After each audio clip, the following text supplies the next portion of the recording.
Christmas dinner was loud until my mom raised her glass and turned me into the punchline. She laughed, asking when I would settle down now that my sister had bought a house. Everyone waited for me to shrink, but I just smiled. I had already settled down, just not in a life they could take credit for. When my sister called me a liar, I slid one small envelope across the table, and her perfect house started collapsing in real time. My name is Juliana Walker, and I am 29 years old. In the grand unwritten script of my family, I was cast as the supporting character roughly 2 decades ago, and I have played the role with the kind of dedication that usually wins awards. I was the backdrop. I was the static noise. I was the benchmark for mediocrity against which my sister, Kelsey, could measure her dazzling, curated success. But scripts can be rewritten, even if you have to burn the original production down to do it. The air in the suburbs of Columbus, Ohio, was biting that night. It was the kind of cold that snaps against your skin and reminds you that you are alive. A sharp contrast to the numbness I usually felt when I pulled into the driveway of a family gathering. This year was different, though. This year, we were congregating at the shrine of Kelsey's latest achievement. It was a new build in a development that had sprung up from a cornfield just 6 months prior. The house was a towering monument to beige siding and black shutters, looking exactly like the 3 houses to its left and the 4 houses to its right. It was perfect. It was soulless. It was exactly what my mother, Darlene, believed happiness looked like. Inside, the air smelled aggressively of cinnamon pine cones and roasted meat. Kelsey had decorated with the ferocity of someone trying to win a competition that no one else knew they were entering. Every surface was covered in garland or fake snow. There were hand-lettered signs in cursive font placed strategically on the mantel and the entryway table, screaming phrases like "Merry Bright" and "Home for the Holidays." It looked less like a home and more like a showroom for a mid-range furniture store, the kind where you are afraid to sit down because you might wrinkle the illusion. Shoes off. Kelsey chirped the moment I stepped through the door. She didn't say hello. She just pointed to the engineered hardwood floors that gleamed under the recessed lighting. "We don't want to track salt in. It's impossible to get out of the grain. Merry Christmas to you too." "Kels," I said, unzipping my boots. She was already turning away, her blonde hair perfectly waved, her outfit a coordinated ensemble of cream and gold that probably cost more than my monthly grocery budget used to be. "Mom is in the kitchen. Make sure you compliment the backsplash." She helped me pick it out. I walked into the main living area, a vast open-concept space that echoed with the chatter of aunts, uncles, and cousins. The noise was overwhelming, a cacophony of forced cheer and subtle bragging. I navigated through the crowd, offering tight smiles and non-committal nods. I knew the drill. I was the ghost at the feast. I was there to fill a seat, to round out the numbers, and to provide a stark contrast to the golden child. My mother was holding court at the kitchen island, a glass of Chardonnay in one hand and a serving spoon in the other. She looked radiant, fueled by the vicarious triumph of her eldest daughter. When she saw me, her smile didn't reach her eyes. It never really did. It was a smile of obligation, the kind you give to a neighbor you don't particularly like but have to tolerate because of the property lines. "Juliana," she said, her voice carrying over the din. "You made it. We were worried you might have car trouble again. You know how unreliable that little sedan of yours is." It was a small dig, a casual reminder of my perceived status, delivered before I had even taken off my coat. "My car is fine. Mom," I said, my voice steady. The traffic was just heavy coming out of the city. "Well, you're here now," she said, turning back to the oven. "Grab a drink, but use a coaster. Kelsey just got these counters sealed." Dinner was a performance art piece. We sat at a long dining table that had been extended to its maximum length, covered in a white tablecloth that felt stiff with starch. The china was new, the silverware was heavy. I sat near the end, flanked by a cousin who was too busy texting to speak, and an uncle who only wanted to talk about gas prices. I ate quietly, cutting my turkey into precise, manageable squares. I watched them. I watched how they looked at Kelsey.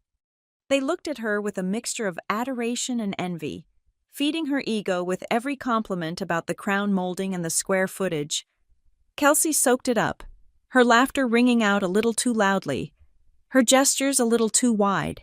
She was in her element. She was the queen of the suburbs, and we were her loyal subjects. Then came the moment I knew was coming. The toast. The clinking of a spoon against a wine glass cut through the conversation. It was a sharp, piercing sound that brought the room to a hush. My mother stood up at the head of the table. She smoothed the front of her red velvet dress and beamed. She looked around the table, her gaze lingering on Kelsey with a look of pride so intense it was almost palpable. "I just want to say," Darlene began, her voice trembling with emotion, "how incredibly happy I am to have everyone here. It has been such a big year for our family." She paused for effect. I took a sip of water. I knew the script.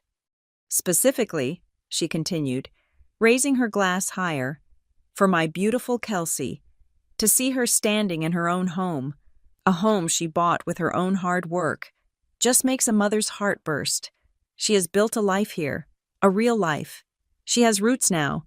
A chorus of "here," "here," and polite clapping rippled through the room. Kelsey lowered her head in a mockery of modesty, smiling that triumphant smile that she had perfected in high school. Then, Darlene turned.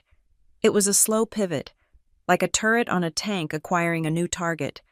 Her eyes found me at the end of the table. The warmth vanished from her face, replaced by that familiar, pitying amusement. The room went silent. They knew this part of the script, too. This was the part where Juliana gets reminded of her place. "Your sister bought a house," Darlene announced, her voice rising in a pitch that walked the line between a joke and an accusation. "It is just wonderful. But it does make me wonder. Juliana." She leaned forward slightly over the table. "When will you settle down?" The question hung in the air, heavy and suffocating. It wasn't a question. It was an indictment. It was a public shaming wrapped in the guise of maternal concern. A few relatives chuckled nervously. My uncle cleared his throat. I didn't look down at my plate. I didn't shift in my seat. I didn't feel the familiar heat of embarrassment creeping up my neck. For the first time in 29 years, I felt absolutely nothing but a cold, crystalline clarity. Kelsey, emboldened by our mother's opening shot, decided to fire the second volley. She leaned back in her chair, swirling her wine, looking at me with eyes that shone with malice. "Yeah, Jules," Kelsey said, using the nickname I hated. "I mean, you're still living in that apartment complex, right? The one with the shared laundry." "It has in-unit laundry," I said softly, though nobody was really listening. "Whatever." Kelsey waved a hand dismissively. "Point is, it's temporary. You're still living that temporary lifestyle, right? Drifting around, no roots, just existing." She looked around the table, inviting everyone to join in the joke. "I mean, look at this place. This is stability. This is what being an adult looks like. When are you going to stop playing pretend and actually build something?" Kelsey smiled. It was the smile of a victor standing over a defeated opponent. She expected me to crumble. She expected me to mumble an excuse about the housing market or my career, to make a self-deprecating joke and retreat into silence. That was the dynamic. That was the law of the Walker family. But I wasn't playing by their laws anymore. I looked at Kelsey. I looked at the crown molding she was so proud of. I looked at my mother, who was waiting for me to apologize for my existence. I placed my fork down on the edge of my plate. It made a soft, deliberate click. I didn't force a smile. I didn't grimace. I just let a genuine, small smile touch the corners of my lips. It was the smile of someone who knows the end of the movie while everyone else is still trying to figure out the plot. I looked directly at my mother, then at my sister. My voice was not loud, but in the silence of that dining room, it sounded like a gavel striking a sounding block. I already did. I said, the confusion on my mother's face was immediate, her brow furrowed. What I already settled down. I repeated, my voice even and cool. I bought a house 2 years ago. I have roots. I have stability. I paused, letting the words land, watching them struggle to process the information. Then I delivered the rest. I just didn't invite anyone who doubts me. The silence that followed was absolute. It was heavy and thick. Forks hovered halfway to mouths. My uncle stopped chewing. The air in the room seemed to be sucked out, leaving a vacuum where their assumptions used to be. My mother blinked rapidly, her brain trying to reconcile the daughter she thought she knew with the woman sitting before her. "Don't be ridiculous. Juliana," she snapped, her laugh nervous and brittle. "You're making things up to sound important. This isn't the time for your little dramas." "She's lying," Kelsey said, her voice sharp, losing its polished edge. She slammed her wineglass down a little too hard. "She's obviously lying. You can't afford a house. You work in whatever that computer thing is you do. You're renting? We know you're renting. Believe what you want," I said, picking up my wineglass and taking a slow sip. It was a cheap Merlot, acidic and dry. "But facts don't require your belief to be true." "Stop it," Darlene hissed. "You are ruining your sister's night. Why do you always have to make everything about you? I bought a house. Please. With what money you need to apologize to Kelsey for trying to steal her thunder with these lies." "I'm not lying," I said, reaching into my purse which sat on the floor beside me. "Then prove it," Kelsey challenged, her face flushing a blotchy red that clashed with her cream outfit. "Prove it, or shut up and admit you're jealous." I pulled out a small, white envelope. It was standard size, unassuming. Inside was a single piece of paper, folded into thirds. I didn't throw it. I didn't wave it. I simply slid it across the smooth, polished surface of the table. It spun slowly, coming to a rest right between my mother's water glass and Kelsey's plate. "Go ahead," I said. My heart was beating in my chest. But it wasn't a frantic rhythm of fear. It was the steady, powerful thud of a war drum. If you have ever been the family joke, the punchline at every holiday dinner, the one they point to when they want to feel better about their own mediocre choices, then you know the heat that was burning in my chest. You know the desire to scream. But screaming is messy. Screaming is what they expect. I didn't want to scream. I wanted to dismantle. If you have ever been made to feel small by the people who were supposed to make you feel 10 feet tall, then pull up a chair, because that smile I gave them, that calm, terrifying smile, it didn't just appear out of nowhere. It wasn't a miracle. It was a fortress, and it was built, brick by painful brick, over 29 years of being pushed into the background. Let me tell you how I built it.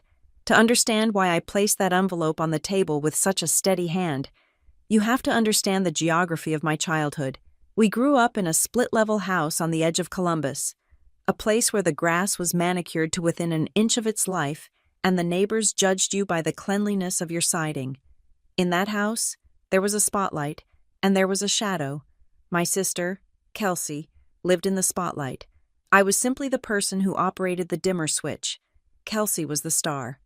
This was not an opinion. It was the household theology. She was blonde, bubbly, and possessed the kind of loud, infectious energy that people mistake for charisma. I was dark-haired, quiet, and possessed the kind of observational skills that people mistake for judgment.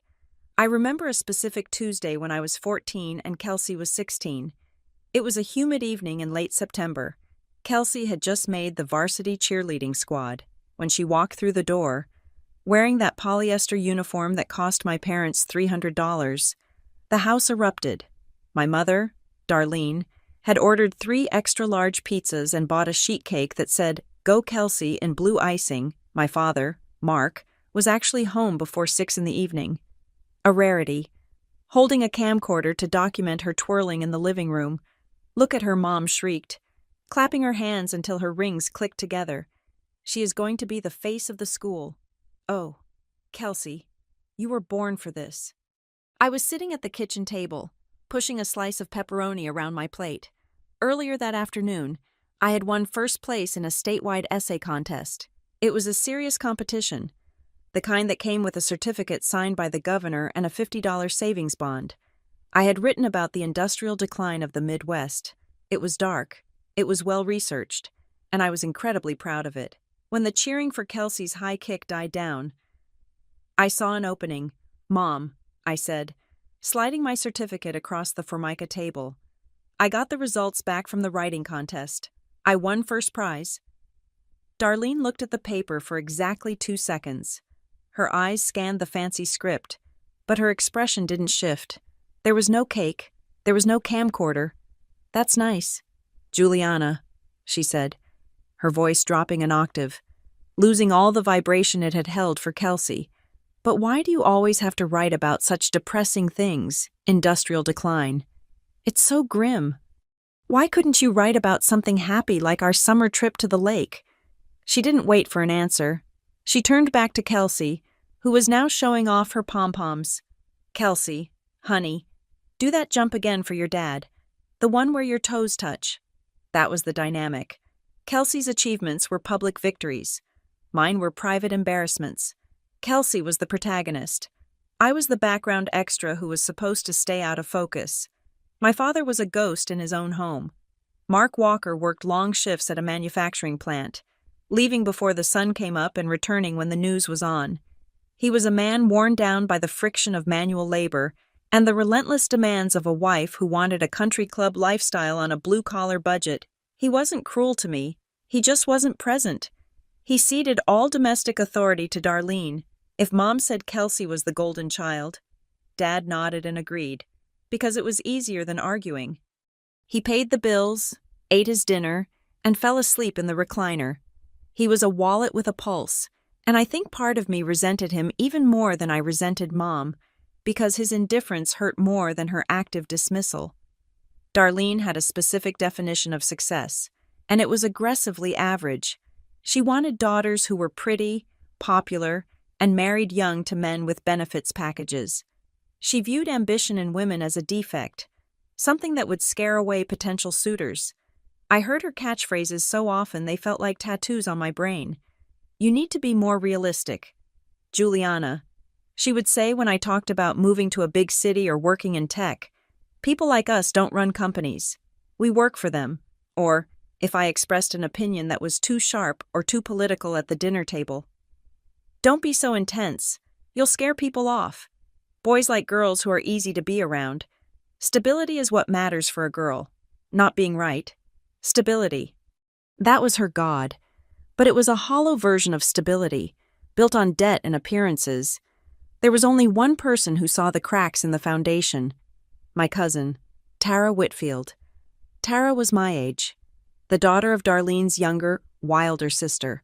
Tara had messy hair, wore combat boots to Easter dinner, and had a radar for nonsense that was calibrated to military precision. She was the only one who didn't drink the Walker family Kool-Aid. One Thanksgiving, when I was 16, I was trying to tell the table about a coding boot camp I wanted to apply for during the summer. I had barely gotten 3 sentences out about Python and Java when Mom interrupted me. "Oh, that sounds very complicated." "Dear," she said, waving her fork dismissively. "Speaking of summer, Kelsey, tell everyone about the lifeguard job you got at the community pool. You're going to look so cute in that red suit." The table pivoted instantly. All eyes went to Kelsey. I felt that familiar lump in my throat, the one made of swallowed words and suffocated pride. I stood up and walked out the back door to the porch. The cold November air hit my face, drying the tears before they could fall. A minute later, the sliding door opened, and Tara stepped out. She didn't say anything at first. She just leaned against the railing next to me, her breath puffing out in white clouds. They do that on purpose. "You know," Tara said flatly. "Do what I asked. Playing dumb. Change the channel," Tara said. "Every time you try to broadcast something real, Aunt Darlene changes the channel to The Kelsey Show. It's weird. It's like she's allergic to you being smart. She just wants me to be normal," I said, defending the woman who had just silenced me. "No." Tara shook her head, looking at me with eyes that were too old for her face. "She wants you to be smaller. There is a difference. Don't you dare ask their permission to be proud of yourself. Jules, if you wait for them to clap, you will die waiting." That conversation planted a seed. It didn't bloom overnight, but it took root. I realized that fighting for attention was a losing battle. If I spoke up, I was seeking attention. If I stayed quiet, I was moody. There was no winning move on their game board. So, I stopped playing. I developed a strategy of strategic invisibility.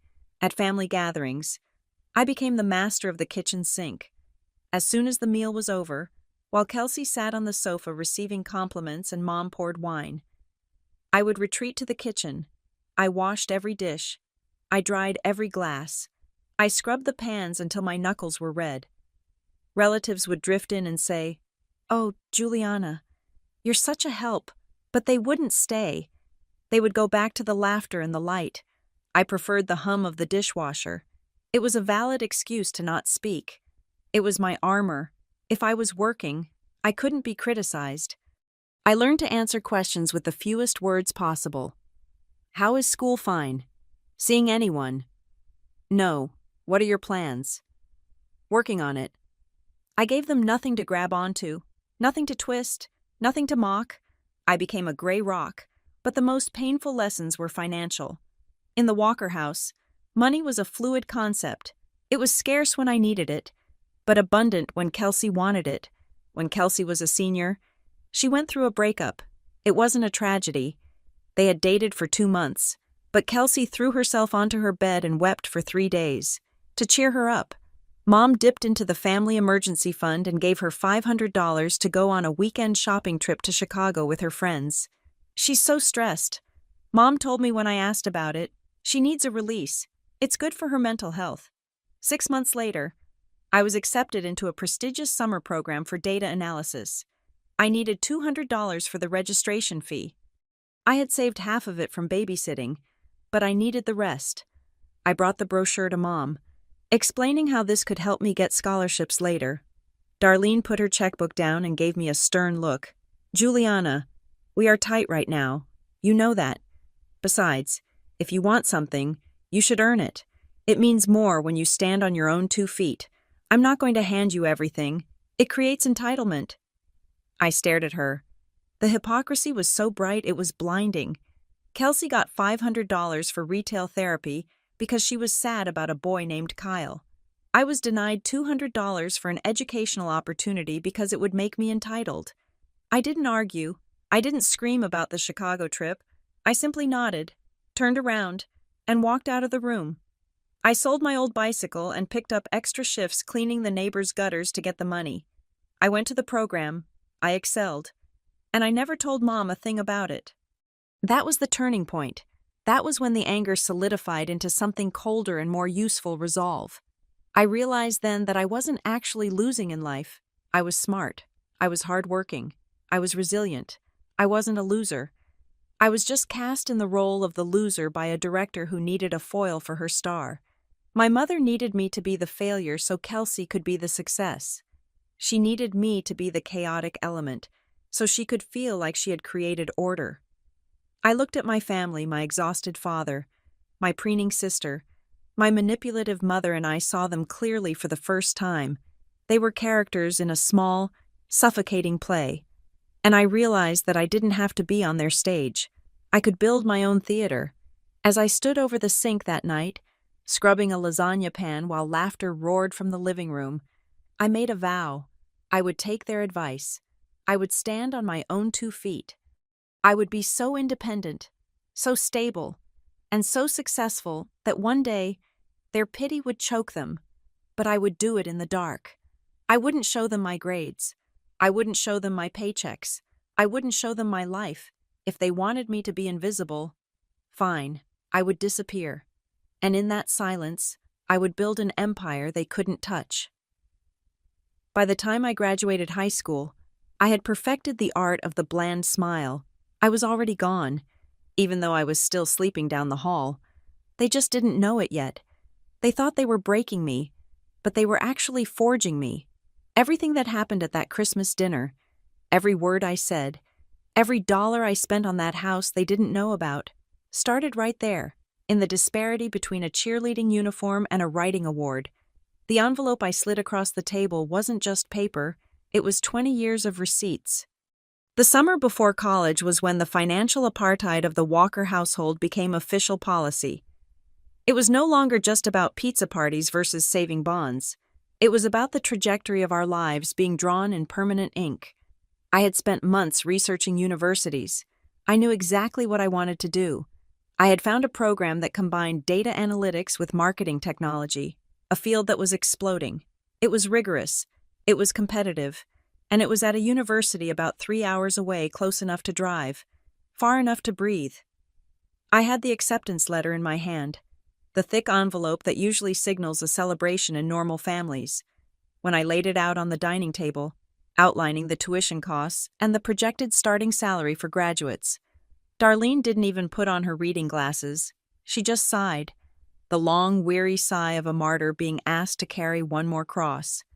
"It is very expensive. Juliana," she said, tapping a manicured fingernail on the tuition figure. "And for what computers you are going to spend 4 years staring at a screen?" "It's the future, Mom," I argued, trying to keep the desperation out of my voice. "The placement rate is 95%. This is a career." "It's a lot of debt for a girl," she countered. "And honestly, you have to think about the social aspect. You go to a school like that, everyone is going to be geeky. How are you going to meet anyone? You need to be thinking about a husband, not just a paycheck. A career won't keep you warm at night." Then came the pivot. It always came back to Kelsey. "Now, we have looked at the state college 20 minutes from here for Kelsey," Mom said, her voice brightening instantly. "It is a wonderful environment, great sororities. The campus is beautiful. We are going to cover her tuition and housing because we want her to have the full experience. It is an investment in her future network." I stared at her. "So, you're paying for Kelsey to go to a party school, but you won't help me with a degree that actually pays—" "We are helping her settle," Mom said, her tone hardening. "Kelsey needs a little more support. You have always been so independent. You like doing things the hard way.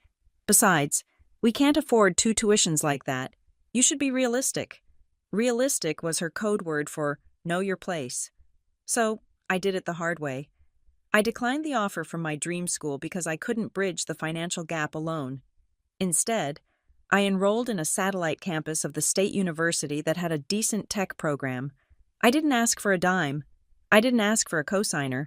While Kelsey moved into a plush dorm room with a mini fridge and a matching duvet set funded by my father's overtime shifts, I moved into a basement apartment with 2 roommates and a mold problem in the bathroom. My life became a blur of caffeine and code. I woke up at 4:30 in the morning to open the local coffee shop. I spent 6 hours steaming milk and dealing with grumpy commuters before sprinting to class. My hands always smelled like burnt espresso beans and sanitizer. In the evenings, I worked retail at a clothing store in the mall. Folding denim until my fingers were raw and my lower back throbbed, I would come home at 10 at night, eat instant noodles, and study until 2 in the morning. I was exhausted. I was running on fumes. But there was a strange, jagged pride in it. Every A on a transcript, every paycheck that cleared, belonged to me. They were mine. Meanwhile, Kelsey was exploring every semester. It seemed like she had a new passion. First, it was fashion merchandising because she liked shopping. Then it was communications because she liked talking. Then it was interior design because she watched a lot of home renovation shows. "She is just finding herself," Mom would say when I came over for Sunday dinner. My eyes bloodshot from lack of sleep. "It is important to sample different things. She is building a palette of experiences." "She's wasting tuition," I muttered once, under my breath. "She is living," Mom corrected me sharply. "Not everyone wants to grind their life away like you. Juliana, you look tired. You're getting lines under your eyes. You should smile more." The gap between us widened until it felt like a canyon. I was learning SQL and Python. Kelsey was learning how to rush a sorority and mix the perfect margarita.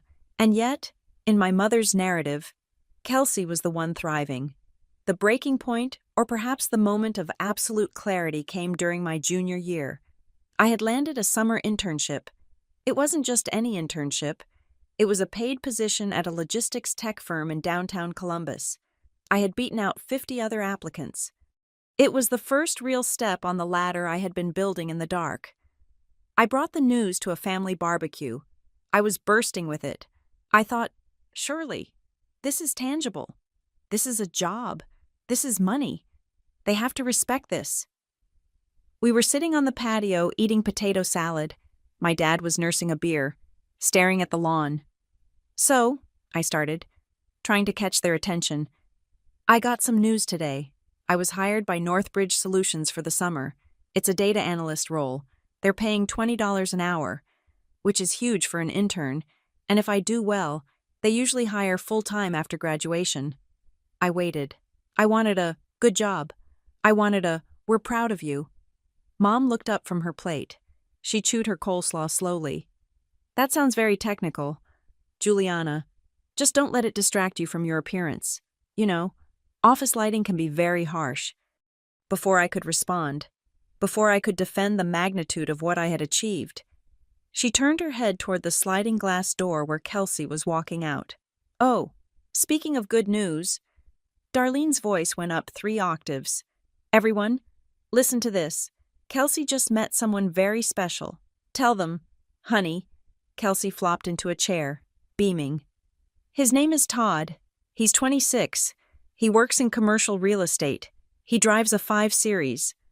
A BMW, Mom clarified for the table, as if the brand of the car was a character trait. And he comes from a very good family in Upper Arlington. He took Kelsey to a steakhouse for their second date. A real steakhouse, not a chain. He's so sweet, Kelsey gushed. He said he loves that I'm studying whatever I'm studying now. He says he wants a girl who knows how to enjoy life. See, Mom looked at me, her eyes gleaming with validation. That is what I mean about being positioned correctly. Kelsey puts herself out there. She attracts stability. A boy like that is a real future. My internship, my hard-won, $20 an hour victory evaporated. It was crushed under the weight of a stranger's BMW. I stood up. I couldn't breathe. I'm going to get some air, I said. I walked to the front of the house, standing by the driveway where my dented, 10-year-old Honda sat next to my parents' leased SUV. I was shaking. It wasn't sadness anymore. It was a hot, white rage.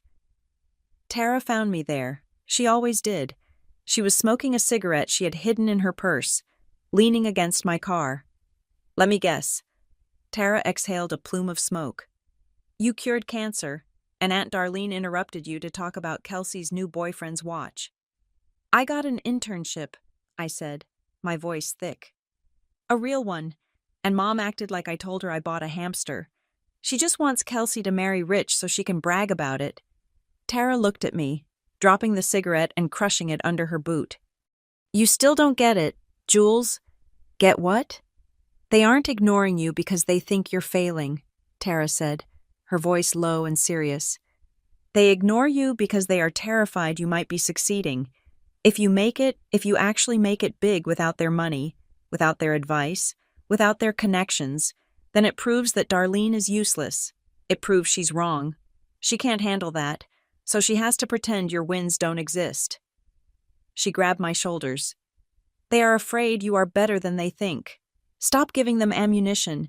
Stop bringing your trophies here to be smashed. That was the day the information iron curtain went up. I realized Tara was right. Every time I shared a success, I was handing them a weapon to use against me. I was inviting them to minimize me. So, I stopped. I went back to school, and I became a vault. When Mom called to ask how things were, I gave her nothing. School is fine, I would say. Just studying. I didn't tell her about the dean's list. I didn't tell her that my internship supervisor had already floated a job offer.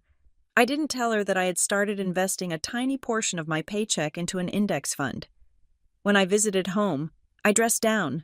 I wore my oldest jeans and hoodies. I let them believe I was struggling. I let them believe I was exactly where they wanted me to be drifting. Mediocre, unthreatening. It was a strange kind of power. I sat at the dinner table listening to Kelsey talk about Todd, who dumped her 3 weeks later, and her new major hospitality management, and I just nodded. Inside, I was calculating compound interest. Inside, I was building a roadmap out of Ohio. The climax of this era came at graduation. I graduated summa cum laude. I wore a gold cord that signified I was in the top 5% of my class. I walked across the stage, shook the dean's hand, and felt a profound sense of closure. My parents didn't come to the ceremony. Mom said it was too long and too crowded, and Dad had a shift he couldn't swap. I received a text message from Darlene at 2 in the afternoon. Congrats on finishing. Let us know when you find a job. That was it. 4 years of sleep deprivation and grit. Acknowledged with a lowercase text. 2 weeks later, Kelsey quit her job as a receptionist at a salon because the manager was toxic, meaning he asked her to show up on time. She decided she was going to become a yoga instructor. Mom threw a party. There was a cake. There were balloons. To new beginnings. Darlene toasted, raising a glass to Kelsey's bravery in leaving a bad situation. It takes so much courage to prioritize your mental health, she said. I stood in the corner of the living room, holding a paper plate. I looked at Kelsey, who was glowing from the attention, completely oblivious to the absurdity of celebrating unemployment. I looked at my mother, who was so desperate to curate a perfect life that she was celebrating failure as a virtue. I felt the last tether snap. I realized then that I could become the CEO of a Fortune 500 company, and Darlene would still find a way to make it sound like a hobby. I could buy a mansion, and she would criticize the curtains.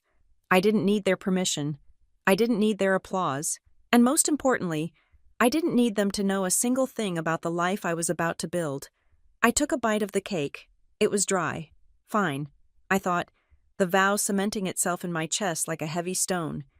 If you won't see me, I will create a place where you are forced to see me, but by the time you do, I will be so far above this house, you'll need a telescope to find me.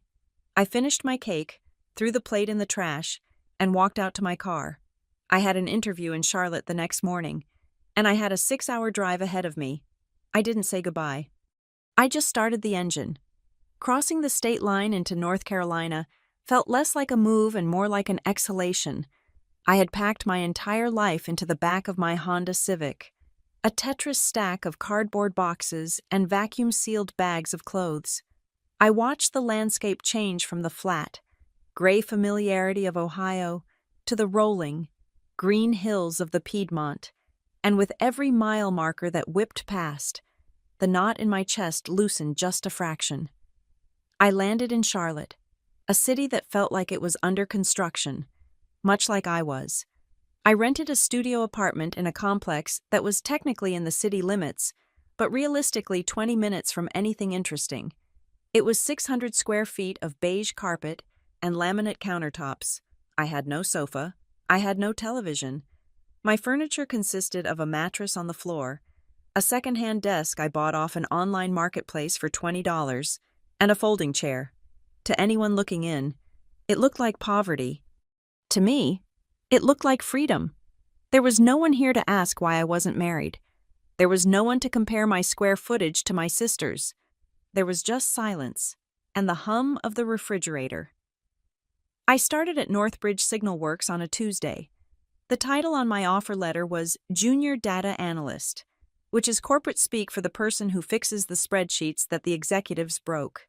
It was entry-level grunt work.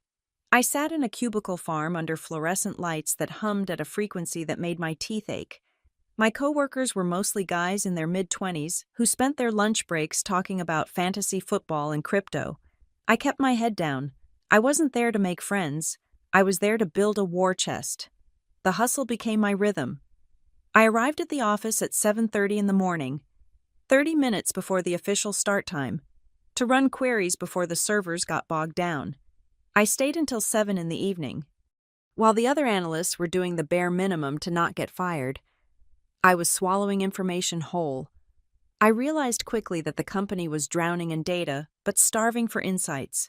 The managers had millions of rows of sales numbers, but no idea what they meant. So, I taught myself. I spent my nights in that empty apartment, the blue light of my laptop illuminating my face, learning new visualization tools. I bought cheap online courses on advanced SQL and Tableau. I learned how to automate reports that used to take the team 3 days to compile manually. I built dashboards that turned chaos into clean, colorful charts. It was lonely.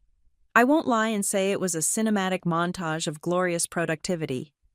There were nights I ate peanut butter on toast for dinner because I was too tired to cook. There were Friday nights when I heard people laughing in the hallway, heading out to bars and clubs, and I felt a sharp pang of isolation. I was a 23-year-old woman living like a monk, but then I would log into my bank account, and the loneliness would recede. I had become obsessed with personal finance. I read every blog, every forum, every book on early retirement and financial independence. I treated my personal budget with the same rigor I applied to my company's data. I set up a system the moment my paycheck hit my direct deposit. Money was siphoned off before I could even see it. 15% went to my 401k to get the company match. Another 20% went to a high-yield savings account I nicknamed the Fortress. Another 10% went into low-cost index funds. I lived on the scraps.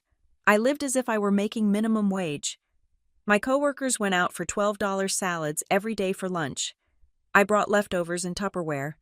They leased new cars. I drove my Honda until the odometer rolled over 200,000 miles. And the phone calls. I can't forget the phone calls. My mother, Darlene, called me once a week, usually on Sunday afternoons. I learned to brace myself for these calls the way you brace for impact. "Hi, Mom," I would answer, forcing a brightness into my voice that I didn't feel. "Juliana," she would say, bypassing any pleasantries, "you will not believe what your sister is going through." 80% of our conversations were about Kelsey. It was like tuning into a radio drama where I was the unwilling audience. "She is just so stressed at the yoga studio." Darlene would sigh. "The owner expects her to actually clean the mats. Can you imagine Kelsey has sensitive skin? She reacts to those harsh chemicals. So, she quit. But don't worry, she is thinking about becoming a travel influencer. She has the look for it. Don't you think?" "That's an interesting idea," I would say, staring at my laptop screen where I was analyzing market trends. "She needs a new camera, though," Mom continued, "a professional one. Those things are $2,000, but you have to spend money to make money. Right? Dad and I are going to help her out. It is an investment in her brand." I would bite my tongue until I tasted copper. An investment. They were pouring water into a bucket with no bottom.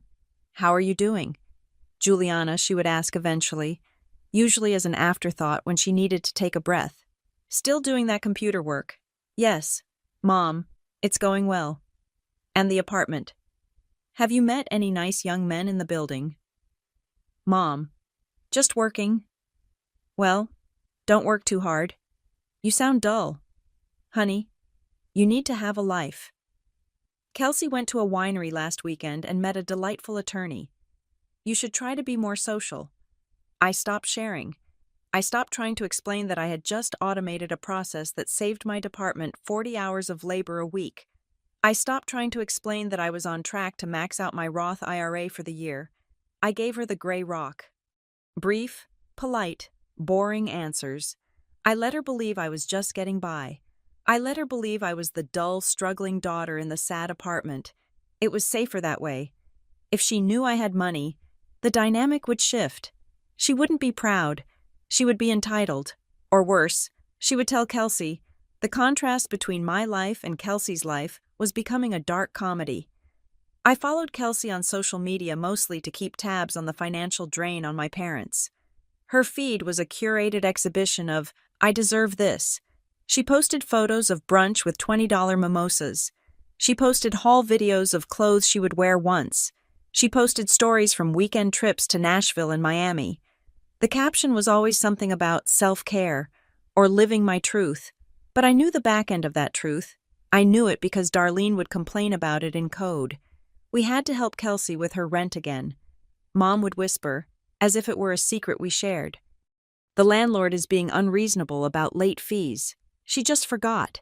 She has so much on her mind with her new brand." Kelsey was living a champagne life on a beer budget, my parents' beer budget. I was living a tap water life on a champagne budget. The pivotal moment came in December of my second year at Northbridge. I had been promoted 6 months prior. A quiet bump in title that came with a significant raise. I hadn't told my family, but the real shock came with the end-of-year bonus. The company had a record year. And because I had streamlined the reporting system, the VP of my division had taken notice. I was sitting at my desk when the notification popped up on my screen. A direct deposit. I clicked it open. I stared. $10,000. It was a five-figure sum. Sitting there in black and white, after taxes, it was still more money than I had ever seen at one time. For a girl who used to scour the couch cushions for gas money, it felt like winning the lottery. My heart hammered against my ribs. I felt a surge of adrenaline so strong my hands shook. My first instinct, the one programmed into me by biology and culture, was to pick up the phone. I wanted to call my mom. I wanted to scream. Look at what I did. I'm good at this. I made $10,000 just for being smart. I actually picked up my cell phone. I unlocked the screen. I pulled up Mom in my contacts. My thumb hovered over the green call icon, and then I heard her voice in my head. That's nice, Juliana. But 10,000. Are you sure that's right? You know, Kelsey needs braces for her dog. It's going to cost about that much. It's so unfair how expensive vets are. Or worse. Oh, that's wonderful. Now you can come home for Christmas and maybe pay for the catering. It would be such a help since we bought Kelsey that car. I froze. I knew, with a certainty that was colder than the winter air outside, that this news would not be received as a victory. It would be received as a resource. It would be taxed, not by the government, but by the emotional economy of the Walker family. I lowered the phone. I locked the screen. I opened my banking app instead. I transferred the entire bonus, every single cent, into my brokerage account. I bought total market index funds. I didn't buy a purse. I didn't buy a plane ticket. I didn't even buy a steak dinner. I bought shares of the entire American economy. That night, I called Tara. Tara was the only leak in my vessel. She was living in Chicago now, working as a sous chef, grinding just as hard as I was, but in a hotter, louder environment. I sat on the floor of my apartment, a glass of cheap wine in my hand. I got a bonus, I told her. Yeah. Enough to buy a round of drinks, Tara asked, her voice raspy from a double shift. 10,000? I said. The line went silent for a full 5 seconds. Holy sh! Tara cut herself off. 10,000, Juliana. That's huge. I didn't tell them. I said, good, Tara said immediately. Don't you dare. If you tell Darlene, that money is as good as gone. She'll guilt you into loaning it to Kelsey for her next identity crisis. I put it all in the market. I said, you are a savage. Tara laughed, a warm, genuine sound that made the empty apartment feel less hollow. You're like a sleeper agent in your own life. They think you're a nobody, and you're secretly building a kingdom. It's not a kingdom yet, I said, looking around at my bare walls.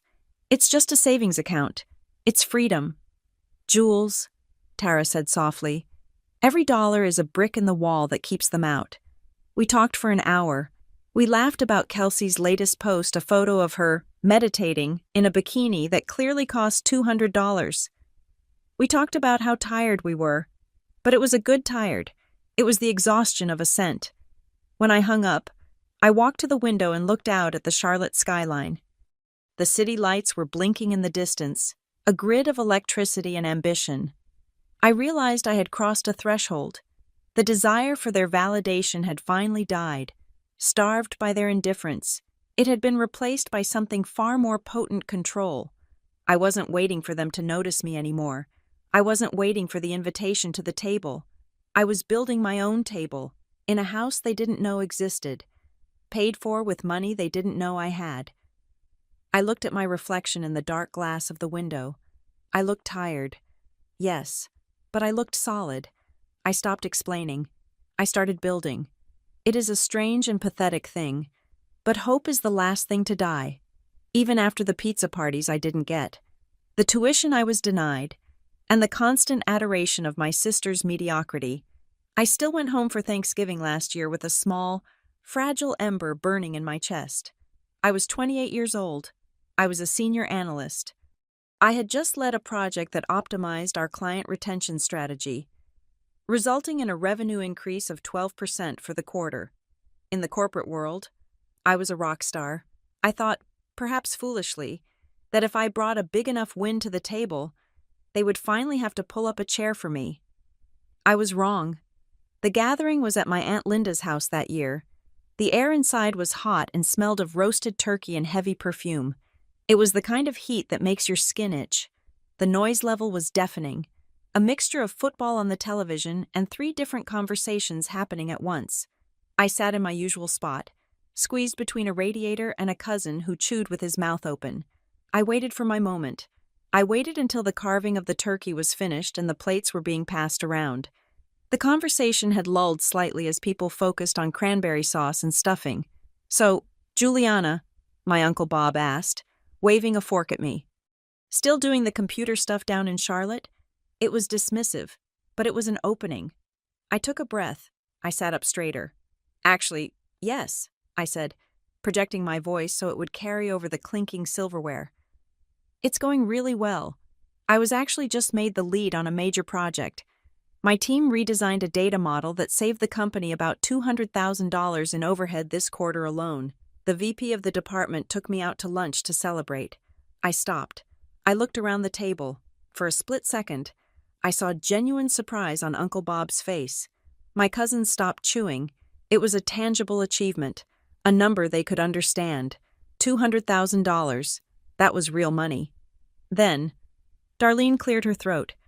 My mother was sitting across from me. She didn't look angry. She looked bored. She offered me a tight, polite nod, the kind you give a stranger who holds a door open for you. "That is very nice, Juliana," she said. "Work is important." She didn't ask a follow-up question. She didn't ask what a data model was. She didn't ask about the lunch. Instead, she turned her head 45 degrees to the right, where Kelsey was picking at a bread roll. But speaking of celebrating, Darlene's voice boomed with theatrical excitement. "Kelsey, show them the keys. You have to show them." Kelsey grinned, that wide, camera-ready smile that she turned on and off like a light switch. She reached into her pocket and pulled out a heavy black key fob with a silver logo on it. "I got a new car," she squealed. "It's a Range Rover, white with tan leather interior. It is literally my dream car." The table erupted. A Range Rover. Aunt Linda gasped. "Oh, honey, those are gorgeous. You must be doing so well. It's a lease," Kelsey said quickly, waving her hand. "But the payments are totally manageable. And honestly, I deserve it. The last few months have been so draining. I needed a sanctuary on wheels." "It suits you." Mom beamed, reaching over to squeeze Kelsey's hand. "You look like $1,000,000 in it. It shows people that you have arrived." I sat there, my fork suspended halfway to my mouth. My $200,000 of saved revenue had just been obliterated by a lease agreement on a vehicle that Kelsey undoubtedly could not afford without parental subsidies. The contrast was so stark it was almost funny. I had created value. Kelsey had acquired debt, and they were worshipping the debt. I lowered my fork. I shouldn't have said anything. I should have just let it go. But the ember of hope was flaring into irritation. "That's an expensive car." "Kels," I said quietly, "did you get a new job?" The table went quiet. The air temperature seemed to drop 10 degrees. Kelsey looked at me, her eyes narrowing. She dropped the smile. She leaned forward, resting her chin on her hand, looking at me with a mixture of pity and annoyance. "You know, Juliana," she said, her voice dripping with faux concern, "not everything is about the bottom line. You are always so obsessed with money and work. It's honestly a little sad. You did a good job at work. Okay, we get it. But don't you ever just want to live? You're acting like a robot. Beep boop, save money, work hard. Where is the joy? I have joy," I said, my voice tight. "I find joy in being secure. It's intense, is what it is." Aunt Linda chimed in, pouring more gravy on her potatoes. "You know, Juliana, I was telling Darlene just the other day, you are a very smart girl. But sometimes, being too smart, well, it intimidates people, especially men. A man wants to feel needed. If you're always talking about saving hundreds of thousands of dollars, what does he bring to the table? You have to soften up a bit.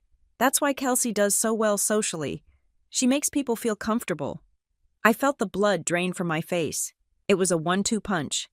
First, My sister called me a soulless robot for having a career. Then, my aunt told me my competence was a romantic liability. I looked at my mother, waiting for her to defend me, waiting for her to say, "Actually, Juliana is doing great, and we are proud of her independence." Darlene just took a sip of her wine and nodded. "Linda is right. Juliana, you do have a tendency to be a bit sharp. You could learn a little softness from your sister." I didn't finish my dinner. I pushed the turkey around my plate until it was a cold, gray mess. I realized then that I wasn't just fighting for attention. I was fighting a cultural war within my own bloodline. To them, a woman's value was decorative and dependent. My value was functional and independent. We were speaking different languages. The final nail in the coffin came on the drive back to my parents' house that evening. I had driven separately, but Mom's car had a flat tire, so I had to drive her home while Dad waited for the tow truck. It was just the two of us in my reliable, high-mileage Honda. The dashboard glowed green in the darkness. Darlene was scrolling through her phone, probably liking photos of Kelsey's new car on Instagram.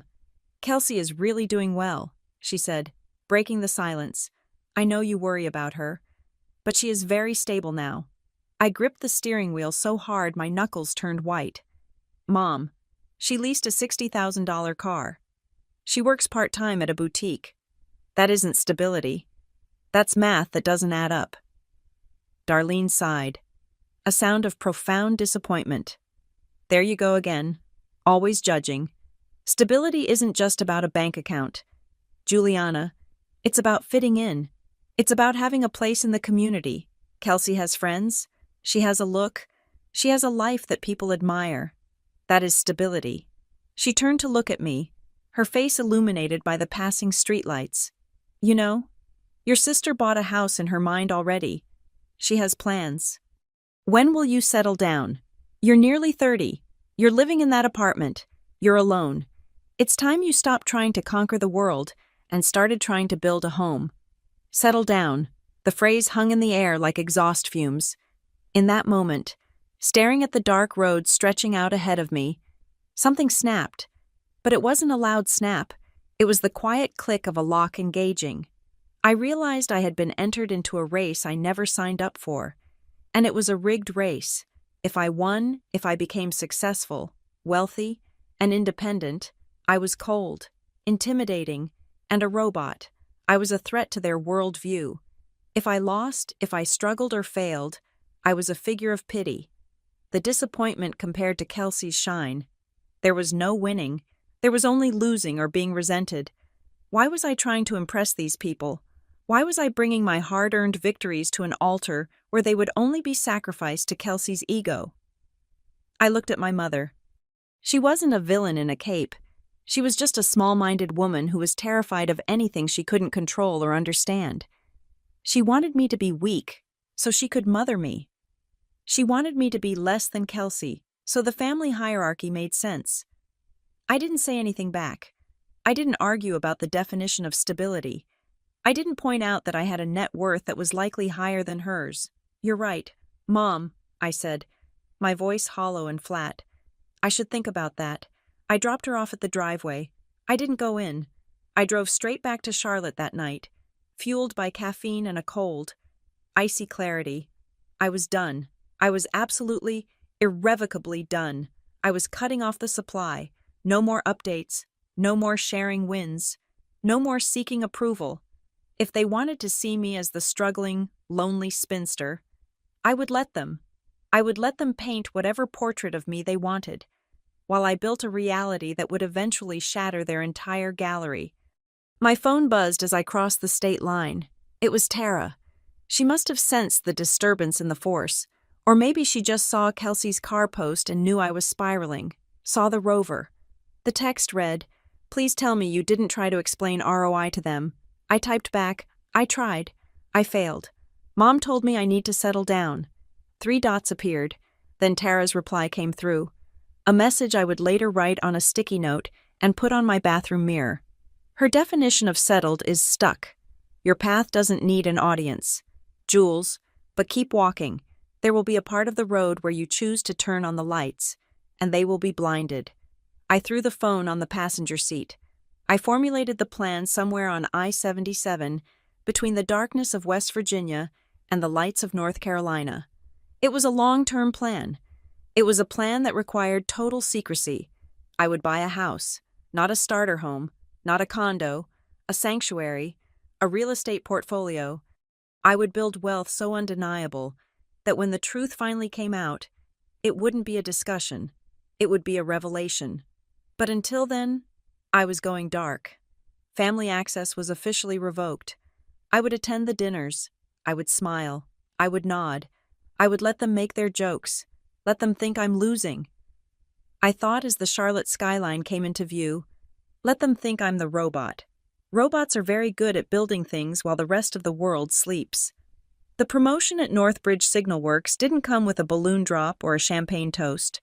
It came in a quiet email from HR on a Tuesday morning, attached with a PDF that changed the trajectory of my entire life. I had been elevated to senior data architect. The salary bump was significant, pushing me well into the six figures. But the real game changer was the equity package. I was granted 20,000 shares of stock options, vesting over 4 years. If the company went public, or if we were acquired, which was the rumor buzzing in the break room, those pieces of paper would be worth more than my parents' house. I celebrated in my usual fashion. I ordered Thai takeout, extra spicy, and transferred the entirety of my raise into my brokerage account. I was living a double life. By day, I was a high-powered tech strategist managing complex data infrastructures. By night, I was still the girl in the studio apartment who drove a dented Honda and scoured the internet for discount codes before buying toothpaste. I had a notebook on my desk, a simple black composition book. On the first page, I had written a single sentence, "The house that nobody bought for me." Underneath, I tracked my net worth. The number was growing. It was moving from security to independence and inching toward untouchable. I wasn't just saving for a down payment anymore. I was saving for a fortress. I wanted to buy a home with cash. I wanted a deed with only my name on it. A piece of earth that no one could leverage, no one could criticize, and no one could claim credit for. Then came the notification that turned my quiet hustle into a cold sweat nightmare. It was a Thursday evening in October. I was sitting on my floor, folding laundry and listening to a podcast about market trends. My phone buzzed on the carpet. It wasn't a text or a call. It was a push notification from my credit monitoring app. New inquiry detected. Buckeye Harbor Lending has viewed your credit report. I frowned, picking up the phone. I hadn't applied for a credit card. I hadn't applied for a car loan. I certainly hadn't applied for a mortgage. I unlocked the app. There it was, in bright red text, a hard inquiry. Date today. Creditor Buckeye Harbor Lending. Location Columbus, Ohio. My stomach dropped. It felt like I had missed a step on a staircase. Buckeye Harbor Lending. The name sounded small, regional. It sounded like the kind of place you go when the big banks say no. I tapped the screen. My fingers suddenly cold. Maybe it was a mistake. Maybe it was a glitch. I Googled the lender. They were a mid-sized mortgage broker based in the suburbs of Columbus. I didn't wait. I dialed their number immediately. It was 6 o'clock in the evening, and I prayed someone was still in the office. Buckeye Harbor Lending. This is Brenda speaking, a cheerful voice answered. Hi, Brenda, I said, my voice steady despite the rapid thumping of my heart. My name is Juliana Walker. I just received a notification that your firm ran a hard inquiry on my credit report. I haven't applied for any loans, so I'm concerned this might be fraud. There was a pause, the sound of typing, and then a hum of confusion. Oh, let me pull that up. Honey, Brenda said. Walker, do you have the last 4 of your social? I gave them to her. Okay, here we are, Brenda said. I see the application right here. It came in this afternoon.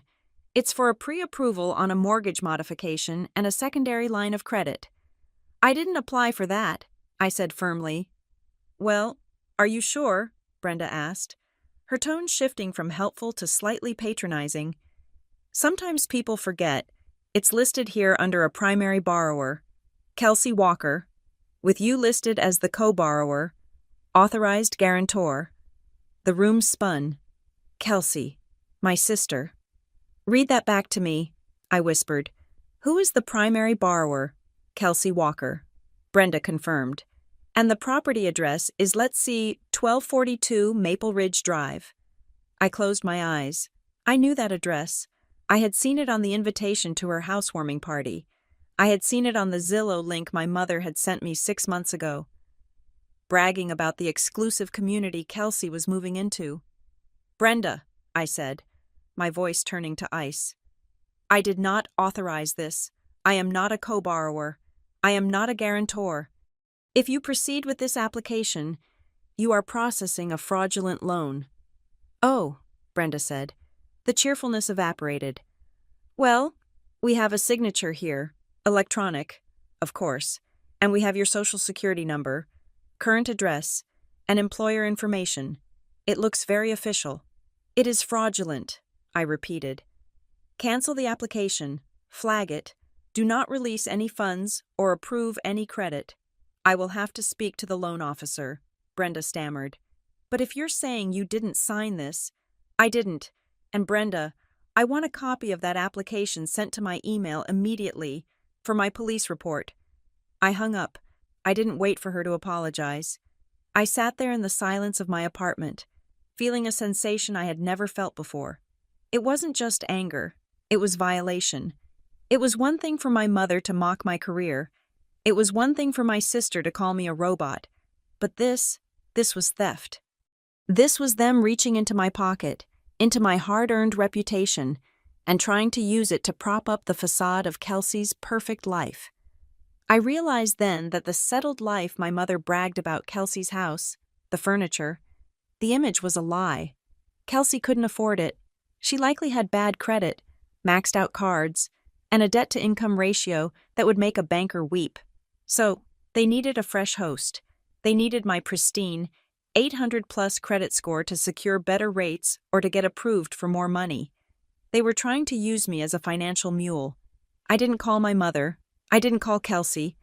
I knew exactly what would happen if I did. Darlene would gasp. She would say it was a misunderstanding. She would say, "Oh, Juliana, don't be dramatic. We were just seeing if we could get a better rate. We would have told you. We're family. What's mine is yours, right?" She would gaslight me until I felt guilty for protecting my own identity. Instead, I called Tara. They did what?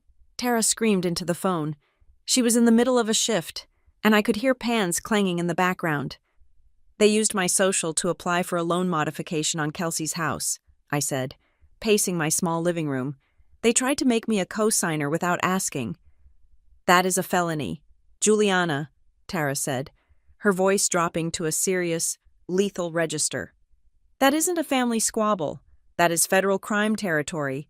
You need to lock it down, now. I want to call them and scream, I admitted. I want to drive up there and burn the house down. No, Tara commanded.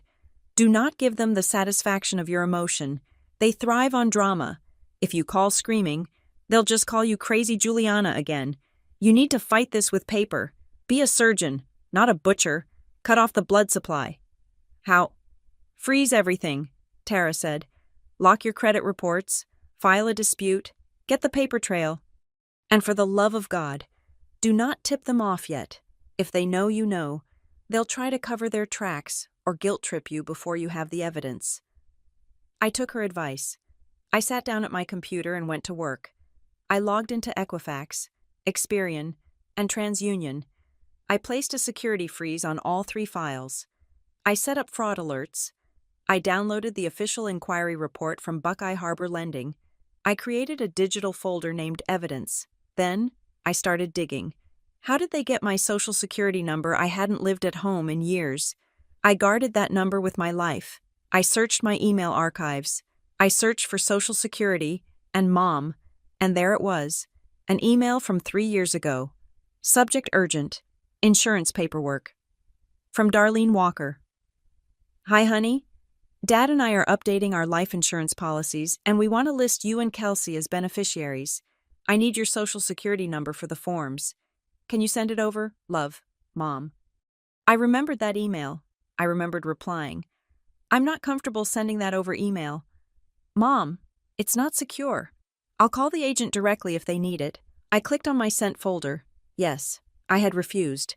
But then I saw another email. From a week later. Subject, found it from Darlene Walker. Never mind. Juliana, I found your old tax return in the attic from when you worked at the dairy bar in high school. I have the number. All set. I felt a chill run down my spine. She had kept my old tax documents. She had my number on file, and she had held on to it, waiting for a moment when it would be useful. I looked at the date of the credit inquiry again. It coincided perfectly with the time Kelsey had started posting about renovations and upgrades to her house. They weren't just disrespecting me, they were harvesting me, to them. I wasn't a person with boundaries. I was a resource to be mined. I was the backup generator for Kelsey's shining city. I sat back in my chair, the glow of the monitor illuminating my face. The sadness was gone. The desire to be loved was gone. What remained was a cold, hard resolve. I wasn't just going to fix my credit, I was going to set a trap. I printed the inquiry. I printed the email where my mother admitted to keeping my tax documents. I printed the dispute confirmation where I flagged the activity as identity theft. I put everything into a manila envelope. I realized then that the Christmas dinner coming up in 2 months wasn't going to be a family reunion. It was going to be a court date, and I was going to be the prosecutor. I picked up my pen and opened my notebook again. Underneath the house that nobody bought for me, I wrote a new line, the debt I will never pay. I closed the book. I didn't sleep that night, but I didn't cry either. I lay in bed, staring at the ceiling, listening to the sirens of the city, and planning exactly how I would smile when I handed them the bill for their betrayal. The financial tide turned not with a crash, but with the quiet, digital hum of a server updating a database. 4 years after I started at Northbridge Signal Works, the company was acquired by a larger tech conglomerate because I had held on to my stock options, refusing to cash them out for vacations or cars like some of my colleagues. I suddenly found myself sitting on a nest egg that was no longer theoretical. It was liquid, it was real, and it was substantial enough to change the geography of my life. I remember staring at the number on my screen. It was a sum that would have made my mother choke on her Chardonnay. It was enough to pay off my student loans 3 times over. It was enough to walk into a dealership and buy a fleet of luxury cars.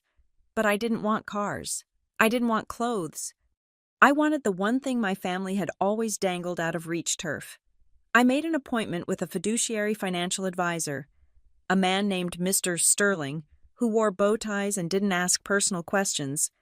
We sat in his office, which smelled of mahogany and old money, and we ran the numbers.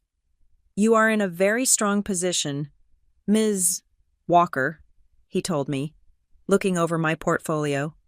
You have 0 debt. You have significant liquidity. You can afford a substantial down payment without touching your emergency reserves. In fact, if you wanted to, you could buy a modest property entirely in cash. I don't want modest, I said, leaning forward. And I don't want flashy. I want invisible. I spent the next 3 months scouring the real estate listings around Lake Wylie. I didn't want the suburbs of Charlotte where the houses were stacked on top of each other like dominoes. I wanted distance. I wanted trees. I wanted water. I found it on a rainy Tuesday. It was a contemporary home tucked away at the end of a long, gravel driveway. It wasn't a colonial mansion with pillars like the one Kelsey was pretending to own. It was sleek, modern, and comprised of glass and cedar. It sat on a bluff overlooking the water, surrounded by pines that whispered when the wind blew. It had a wraparound deck. It had a dedicated office with a view of the lake, a room where I could build my empire in peace. It had 3 bedrooms, which was too much for one person, but exactly enough for a woman who was reclaiming her space in the world. I made an offer the same day, but I didn't sign my name. I had learned my lesson from the credit inquiry. If I bought this house as Juliana Walker, it would be public record. My mother, who fancied herself an amateur investigator when she wasn't committing identity fraud, would find it. She would see the sale price. She would see the address, and she would show up on my doorstep with a suitcase and an opinion. I instructed Mr. Sterling to help me form a limited liability company. We called it Quiet Harbor LLC. The deed would be held by the company. My name would appear nowhere on the county registrar websites. To the outside world, this house was owned by a faceless corporate entity. To me, it was Fort Knox. The closing day was uneventful, which was exactly how I wanted it. There was no fanfare. There was no family dinner where I had to beg for approval. I sat in a conference room, signed a stack of papers about 2 inches thick, and handed over a cashier's check for a down payment of $200,000. I kept a mortgage for the remainder, simply to keep my liquidity high for investments. But the monthly payment was less than 10% of my monthly income. It was effortless. When the title agent handed me the keys, she smiled. "Congratulations. It is a beautiful spot, heavy on the privacy." "That is the best feature," I replied. I drove straight to the house. It was late afternoon, and the sun was beginning to dip below the tree line, casting long, golden shadows across the water. I pulled my Honda into the driveway. It looked almost comical parked in front of such an elegant structure, but I didn't care. That car had carried me away from Ohio, and it had carried me here. I walked up the steps and unlocked the front door. The heavy wood swung open silently. I stepped inside. The house was empty. I hadn't moved any furniture in yet. The hardwood floors stretched out before me, gleaming in the twilight. The living room had a wall of windows that framed the lake like a living painting. I walked to the center of the room and just stood there. I listened. I heard the hum of the refrigerator. I heard the faint lap of water against the dock down the hill. I heard the wind in the trees. What I didn't hear was criticism. I didn't hear my mother asking why I wasn't wearing makeup. I didn't hear Kelsey bragging about a vacation she put on a credit card. I didn't hear my father's passive silence.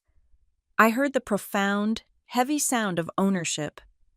I took off my shoes and walked in my socks to the spot that would be my office. I pressed my hand against the cool glass of the window. "I did this," I whispered to the empty room. I didn't say it with arrogance. I said it with relief. I had done it without their money. I had done it without their advice. I had done it while they were actively betting against me. A headlight's beam swept across the living room wall an hour later. I wasn't scared. I knew who it was. There was only one person in the world who had the coordinates to this location. Tara walked through the front door carrying a large pepperoni pizza in one hand and a red toolbox in the other. She stopped in the foyer, her eyes scanning the high ceilings, the open concept kitchen, and the view of the lake. She let out a low whistle. "Okay," Tara said, kicking the door shut behind her. "You didn't just buy a house. You bought a sanctuary." "It has a dock," I said, smiling. "I don't have a boat, but I have a dock. We can sit on it and drink wine," Tara said, walking over to the kitchen island and setting down the pizza. "This place is incredible. Jules, it's grown up. It's real. It's mine," I said. "Every nail, every plank." Tara opened the toolbox and pulled out a bottle of champagne and 2 plastic cups she had snagged from a gas station. "I figured you didn't have glasses yet." We sat on the floor of the living room, eating pizza out of the box and drinking expensive champagne out of plastic cups. The sun went down, and the moon came up over the water, painting the lake in silver. "So," Tara said, wiping tomato sauce from her lip, "when do we tell the Wicked Witch of the West?" "We don't," I said. Tara paused. "Ever." "Not until I'm ready," I said. "And maybe not even then. Mom thinks I'm struggling. She thinks I'm living in a shoebox. Let her think that.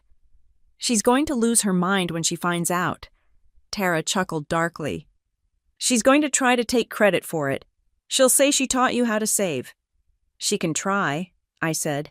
"But the deed is in an LLC. She can't look it up. She can't drive past it.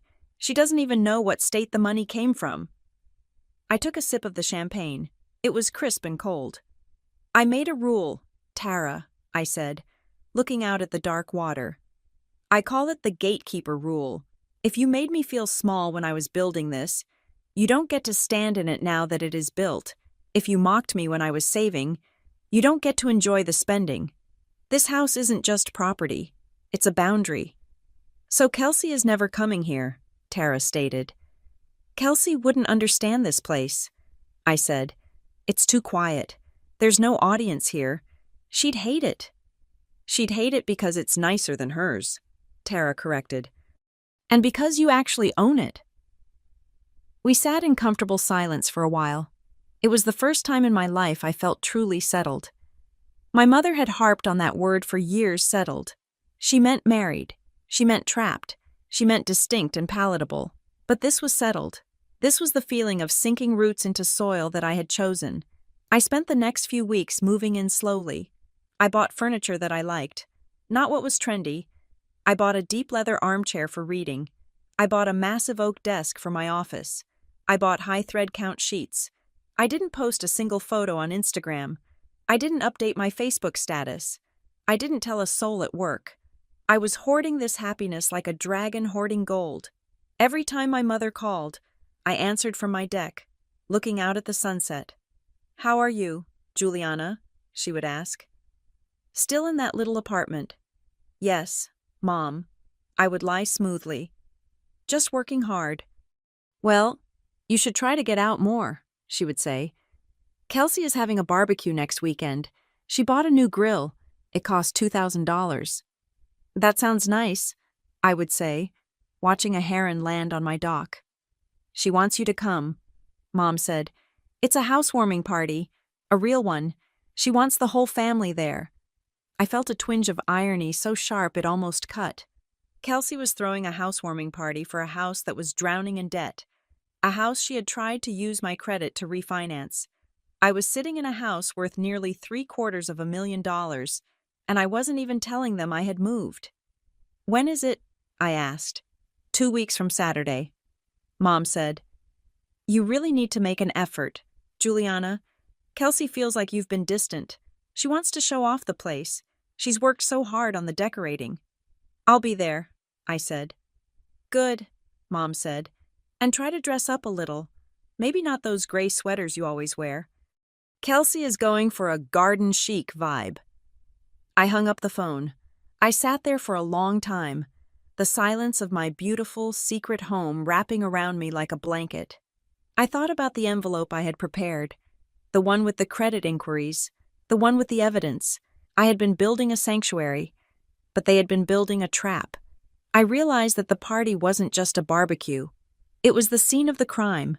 It was where the illusion of Kelsey's success was going to be paraded around like a golden calf, and I was going to be the one to tip it over. I stood up and walked to the railing of my deck. The air was crisp. I breathed it in deep. "I'll come to the party," I said to the night, "but I'm not coming as the poor sister anymore." I went back inside and locked the heavy door of my fortress. I had a dress to buy, and I had a bomb to deliver. The secret of my success was sweet, but the revelation of their lies was going to be necessary. My quiet empire was built. It was time to go to war to protect it. The garden chic barbecue at Kelsey's house was less of a casual gathering and more of a coronation ceremony disguised as a potluck. The suburban Ohio sun was beating down on the manicured lawn, which looked suspiciously greener than the neighbors' yards, likely due to a lawn care service Kelsey definitely could not afford. There were balloons tied to the mailbox in shades of champagne and blush pink. A professional photographer, some poor college kid Kelsey had probably promised exposure to instead of payment, was circling the patio, snapping candids of my sister laughing with her head thrown back, holding a glass of rosé. I parked my Honda down the street to avoid ruining the aesthetic of her driveway, which was currently occupied by the leased Range Rover and my parents' SUV. When I walked up the driveway, wearing a simple linen dress I had bought on sale, I felt like an undercover agent entering enemy territory. "Juliana," Aunt Linda shrieked from a lawn chair, waving a skewer of grilled shrimp. "You made it. We were just taking bets on whether your car would survive the trip from North Carolina.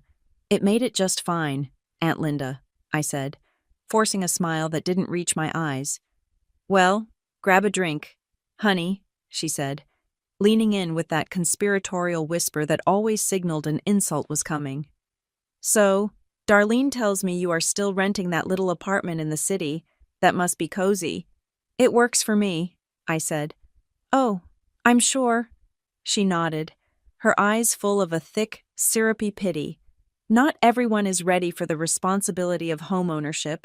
Look at what Kelsey has done here. It is just breathtaking. A real investment. I looked at the house. It was a cookie-cutter box with vinyl siding. But Kelsey had draped fairy lights everywhere to distract from the lack of landscaping. It's very nice, I said. Don't worry, sweetie. Linda patted my arm. Your time will come. Maybe you'll meet a nice man who can help you get settled. It's hard doing it alone on a single income. I took a sip of my iced tea to hide the smirk threatening to break through. If only she knew that my single income had just purchased a $750,000 waterfront property in cash reserves. If only she knew that my little apartment was a memory I had already moved out of. But I held my tongue. The secret was my power, and I wasn't ready to discharge the weapon yet. The party dragged on. Darlene was holding court by the grill, telling everyone how Kelsey had personally designed the patio layout she hadn't. It was standard builder grade. Kelsey was floating around in a white sundress that looked bridal, accepting compliments as if she had cured a disease rather than simply signed a lease agreement. Around 4 p.m, the heat became oppressive. I needed ice, and more importantly, I needed 5 minutes where I didn't have to listen to my uncle explain why cryptocurrency was the future. I slipped through the sliding glass door into the kitchen. The air conditioning was blasting. A welcome relief. The house was cool and quiet compared to the noise outside. I walked toward the refrigerator, enjoying the silence. Then, I heard voices coming from the dining room, just around the corner. It was a harsh, whispered argument, the kind where the volume is low but the intensity is screaming. I cannot keep doing this, Kelsey, my mother's voice hissed. I had to pay the penalty for early withdrawal. Do you understand? That was from your father's retirement account. I froze. My hand hovered over the freezer handle. I stepped back, pressing myself against the wall next to the pantry. Mom, stop panicking. Kelsey's voice whined. It was the petulant tone of a teenager, not a 30-year-old homeowner. It is just a bridge loan. I will pay you back as soon as the brand deals start coming in. I have 3,000 followers now. It's exponential growth. Followers do not pay the homeowners association fees. Darlene snapped. You are 3 months behind. Kelsey, they sent a letter threatening a lien on this house. If the neighbors find out, we will be the laughingstock of the development. I told you. I sent the check. Kelsey lied. I could hear the lie in the wobble of her voice. It must have gotten lost in the mail. The check bounced. Kelsey. Darlene's voice cracked. The bank called me. You are maxed out. The Amex is maxed. The Visa is maxed. You spent $4,000 on patio furniture. Are you insane? I needed it for the party, Kelsey shouted in a whisper. How does it look if I have a housewarming party with folding chairs? You told me appearance is everything. You said I had to look the part. I said look the part, not bankrupt us, Darlene said. I heard the sound of a chair scraping against the floor, as if she had slumped into it. Your father is going to kill me. I moved $10,000. Kelsey, $10,000. If he looks at the statement, he won't look. Kelsey dismissed her. Dad never looks. There was a silence. I stood there, my heart hammering against my ribs. It was worse than I thought. They weren't just struggling. They were underwater, and they were drilling holes in the hull of my father's future to keep Kelsey afloat. Then, Kelsey spoke again, her voice dropping to a conspiratorial murmur. Look, Mom, I have an idea. We just need to get through the next few months until the yoga studio takes me back or the blog takes off. We have no more credit. Kelsey, my score dropped 40 points because of the car cosign. What about Juliana? My name hung in the air like a poisonous gas. What about her? Mom asked, sounding weary. Use her name for a line of credit. Kelsey said. Just a small one. Like 5,000? She has that perfect credit score, right? She's a nerd. She probably has an 800. She never uses it. She just sits in that apartment hoarding her pennies. We tried that with the mortgage modification. Kelsey, the bank needed more verification than I could give. It got flagged. So try a different bank, Kelsey urged. Or a credit card. Just open a card in her name. Put me as an authorized user, and I will pay the minimums. She won't even notice. She lives in another state. By the time she figures it out, I'll have paid it off. I don't know. Darlene hesitated. She didn't say no. She didn't say that is illegal. She didn't say that is your sister. She said, I don't know. She was weighing the risk of getting caught against the risk of Kelsey's failure. Mom, Kelsey pressed, do you want me to lose the house? Do you want Aunt Linda to know I failed? Juliana doesn't need the credit. She's not buying anything. She's a spinster. Let her be useful for once. I didn't stay to hear the rest. I couldn't. I felt a wave of nausea so strong I had to cover my mouth. It wasn't just the theft. It was the contempt. To them. I wasn't a human being with rights. I was a spare battery. I was a spinster, whose only purpose was to be harvested to preserve Kelsey's vanity. I backed away slowly, stepping softly on the laminate floor. I went back out the sliding door, blinking in the harsh sunlight. Juliana, Aunt Linda called out. Did you get your ice? No, I said, my voice sounding strangely calm, detached from the fire burning in my chest. I just remembered I have a deadline, a work thing. I have to go. On a Saturday, Linda tutted. See, this is why you're single. You work too much. Tell Mom I had to leave, I said. I walked down the driveway, past the balloons, past the Range Rover that was destroying my father's retirement, and got into my car. I drove for 2 hours before I stopped. I pulled into a rest stop, my hands shaking on the steering wheel. The credit inquiry from Buckeye Harbor Lending hadn't been a mistake. It hadn't been a glitch. It was a trial run, and hearing them discuss it, hearing my mother consider doing it again, shattered the last microscopic fragment of loyalty I had for them. They weren't my family. They were parasites. I drove the rest of the way to Lake Wylie in a trance. When I unlocked the door to my house, my real house, my paid-for house, I didn't feel the usual peace. I felt the cold, hard need for justice. I called Tara immediately. Come over, I said. Bring your laptop, and bring wine. What happened? Tara asked. Did they make fun of your shoes? They are planning to commit identity theft. Again. I said. Tara arrived in 30 minutes. We sat at my dining room table, which was now covered in papers. Okay, Tara said, her face grim as she typed on her keyboard. We are going to lock this down so tight that if they even whisper your social security number, a siren goes off at the FBI headquarters. We spent the night building a fortress of paperwork. First, we double-checked the freezes on Experian, TransUnion, and Equifax. They were active.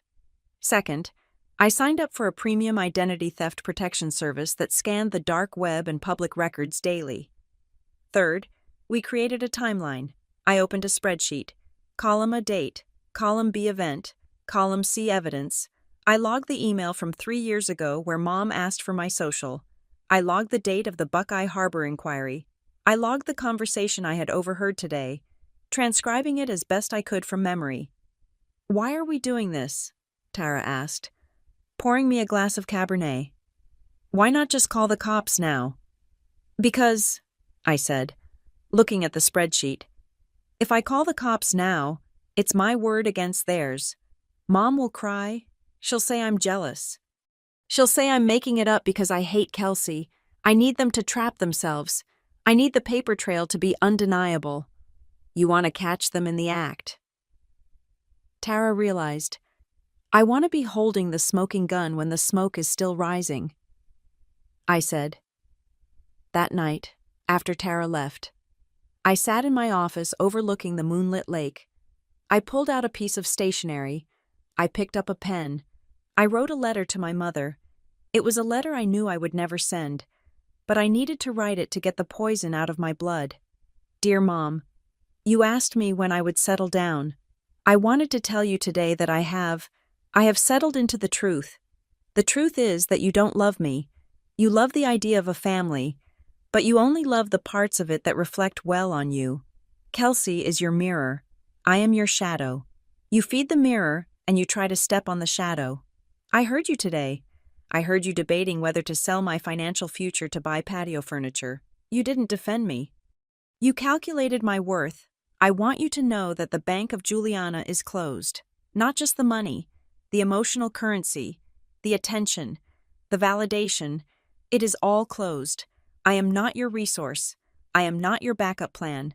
I am a stranger who happens to share your DNA. And if you try to use my name one more time, I will not call you mom. I will call you defendant. I signed it. I folded it. I put it in the drawer of my desk. The rage was gone. It had been replaced by a terrifying calm. I knew what was coming. Christmas was 4 months away. It was the Super Bowl of the Walker family performance season. They would all be there. The aunts, the uncles, the cousins. Kelsey would be there, desperate to maintain the illusion of her success as the walls closed in. Mom would be there, trying to hold the crumbling facade together with lies and retirement funds, and I would be there. But this time, I wouldn't be the quiet girl washing dishes in the back. I wouldn't be the punchline. I looked at the folder on my desk labeled Buckeye Harbor Dispute. I added the notes from today into the folder. Go ahead, I whispered to the empty room. Ask me when I'm going to settle down one more time.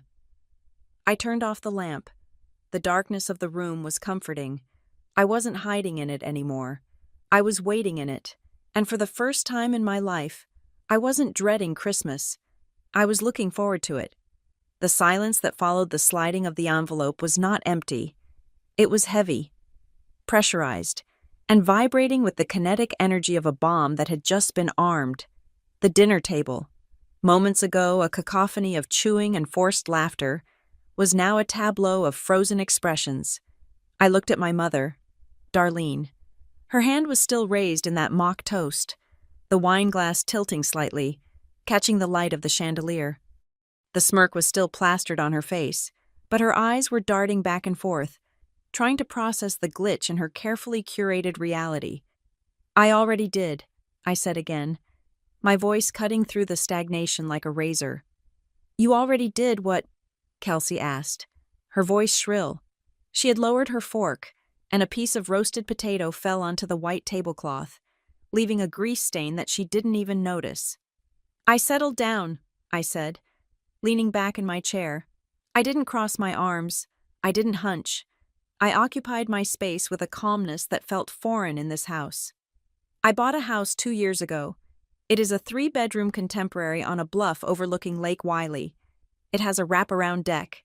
It has a dedicated office with floor-to-ceiling windows. And most importantly, the deed is in my safe, not the bank's. Darlene lowered her glass slowly to the table. She blinked.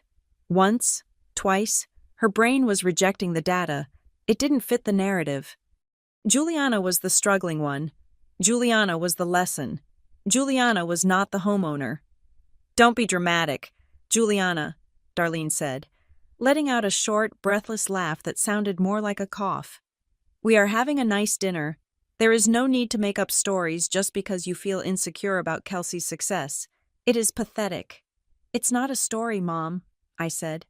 And I'm not insecure. I'm indifferent.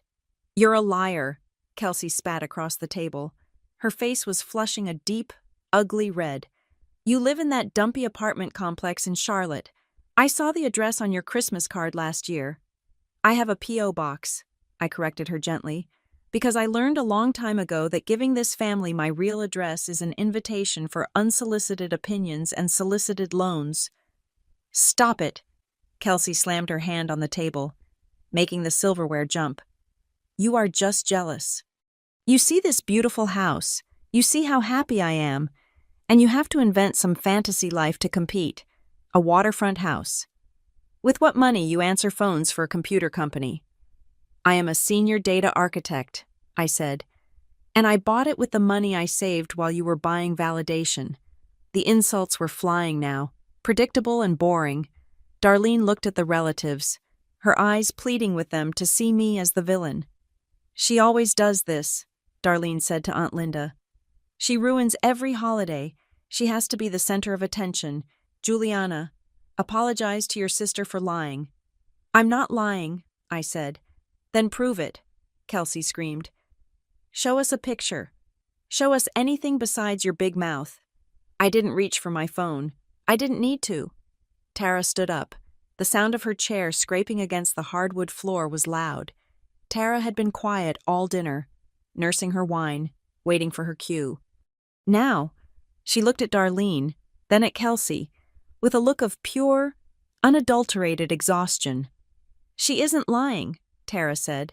Her voice wasn't loud, but it carried the weight of absolute truth. I've been there. I helped her move in. I've sat on that deck. I've drunk champagne in that kitchen. It is real, and it is twice the size of this place.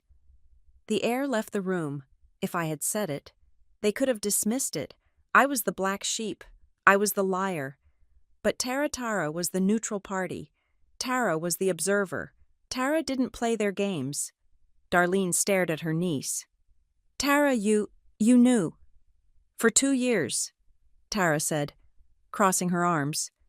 And it killed me not to tell you, but I respected her privacy, which is more than anyone at this table has ever done. The dynamic shifted instantly. It went from mockery to confusion, and then, inevitably, to victimhood. Darlene's face crumpled. She put a hand to her chest, clutching her pearls as if she were having a cardiac event. You hid it, Darlene whispered, looking at me with wet, wounded eyes. You bought a home, a major life milestone, and you hid it from your own mother. How could you be so cruel? We are family. We celebrate each other. Do we? I asked. Of course we do, Darlene cried, her voice rising. Look at this party. Look at how we celebrate Kelsey. We would have celebrated you too. Why? Why would you keep such a secret? What kind of daughter does that? The kind of daughter who learned that good news is only welcome here if it doesn't outshine Kelsey. I said. That is not true, Kelsey yelled. You are just selfish. You wanted to hoard it. You wanted to sit there and judge us while we tried to include you. I hid it, I continued, ignoring Kelsey and locking eyes with my mother. Because this family only remembers me when they need a loser. You need me to be the failure so Kelsey looks like a success. You need my apartment to look small so this house looks big. You need my silence so you can hear your own applause. That is a hateful thing to say, Darlene said, shaking her head. I have done everything for you girls. I have sacrificed everything. You sacrificed your retirement fund for Kelsey, I corrected her. You didn't sacrifice anything for me. I treated you equally. Darlene insisted. No, Mom, you didn't. I leaned forward, my hands clasping together on the table. When I was 18, I asked for help with tuition for a top-tier university. You told me it was too expensive and I should be realistic. That same year, you bought Kelsey a brand new car because she was anxious about taking the bus. That was different, Darlene stammered. Kelsey needed reliable transportation. When I was 22, I went on, ticking the points off on my fingers. I needed a co-signer for my first apartment. You said no. You said I needed to learn independence. 2 months later, you paid Kelsey's rent for a year because she wanted to live in a loft she couldn't afford. She was finding herself, Mom argued. And just 3 months ago, I said, my voice dropping lower, darker. I heard you in the kitchen at the barbecue. I heard you talking about how you pulled $10,000 out of Dad's 401k to pay off Kelsey's credit cards because she bought patio furniture for a party she threw to impress people she doesn't even like. A gasp went around the table. My father, Mark, looked up from his plate for the first time. His face was gray. He looked at Darlene, then at Kelsey. You told me that money was for a medical bill, Dad said, his voice raspy. Not now, Mark, Darlene hissed at him, then turned back to me with venom in her eyes. You are petty. You are bringing up old history to hurt your sister. You think you are better than her because you have some money. Money isn't everything. Juliana, family is everything. Do you think I'm better than you? Kelsey sneered. Is that it? You think because you work some boring desk job and hoard your cash that you're superior? You have no life. You have no friends. You're cold." "I don't think I'm better than you, Kelsey," I said. "I just decided to stop playing the game where you get to be the star while Mom pays for the lighting, and I get to be the audience who pays for the ticket." "I worked for everything I have," Kelsey screamed. Tears were streaming down her face now, ruining her makeup. "I am building a brand. I am an influencer. People look up to me." "You are drowning," I said simply. "And instead of throwing you a lifeline, Mom is pulling everyone else down with you. She is burning Dad's future to keep you warm for 5 more minutes. You are ruining Christmas." Darlene slammed her fist on the table. "I will not have this. Get out. If you are going to sit here and attack your sister and lie about your life, you can leave. Go back to your imaginary lake house." "I'm not leaving yet," I said, "because I haven't finished explaining why I slid this envelope across the table." I picked up the envelope again. It felt light in my hand, but I knew the weight of what was inside. "You asked me why I hid my life," I said. "I hid it because I knew that if you knew I had money, you wouldn't be proud. You would feel entitled to it. You would see my success as a solution to Kelsey's failures." "We would never ask you for money," Darlene scoffed. "We have plenty." "Do you?" I asked, because that inquiry on my credit report says otherwise. The color drained from Darlene's face so fast it looked like a physical blow. Her mouth opened, but no sound came out. Kelsey stopped crying mid-sob, her eyes widening in genuine terror. They knew. In that split second, the performance dropped. The garden chic facade, the proud mother act, the successful influencer mask, it all fell away, revealing 2 terrified women who had been caught with their hands in the cookie jar. "I didn't think it was a mistake," I said to the silent room. "When I got the notification from Buckeye Harbor Lending, I didn't think it was a computer glitch. I knew immediately that you were trying to open a line of credit in my name." "Juliana." "Wait," Darlene said, her voice trembling. She reached a hand out across the table, a gesture of peace that was 20 years too late. "Let's not discuss this here. Let's go to the kitchen. Just us girls. We can talk about this." "No," I said. "We are going to talk about it here, in front of everyone, in front of Dad." "It was a misunderstanding," Kelsey blurted out. "We were just checking rates. We weren't actually going to do it without asking you. We were going to surprise you with an investment opportunity." "An investment opportunity where I am the co-borrower on a house I don't own?" I asked. "Where I am liable for the debt but have no claim to the asset?" "We would have paid it," Darlene insisted. "It was just for a few months, just to get over a hump. You have such good credit. Juliana, you weren't using it. It seems silly to let it go to waste when your sister needed help." "It's illegal, Mom," I said. "It's fraud." "It's family," she shrieked. "How dare you use legal words against your own blood? We were trying to save this house." "You were trying to steal my identity," I said. "And the only reason you didn't succeed is because I was one step ahead of you." I looked at the envelope. I looked at my sister, whose house of cards was collapsing in real time. I looked at my mother, whose manipulation had finally hit a wall it couldn't climb over. "But that's not the worst part," I said softly. I stood up. I smoothed the front of my dress. I felt light. I felt clean. "The worst part isn't that you tried to steal from me," I said. "The worst part is that you felt entitled to it. You thought that because I was the quiet one, because I was the settled one, that I wouldn't fight back. You thought I was weak." I tapped the envelope on the table. "And there is one more thing," I said, my voice dropping to a whisper that echoed in the silent dining room. "A detail that I found when I was pulling the records for the police report. Something that makes this whole family-first argument really interesting." I looked directly at Kelsey. "It's about the reason I had to lock my credit in the first place." I opened the envelope.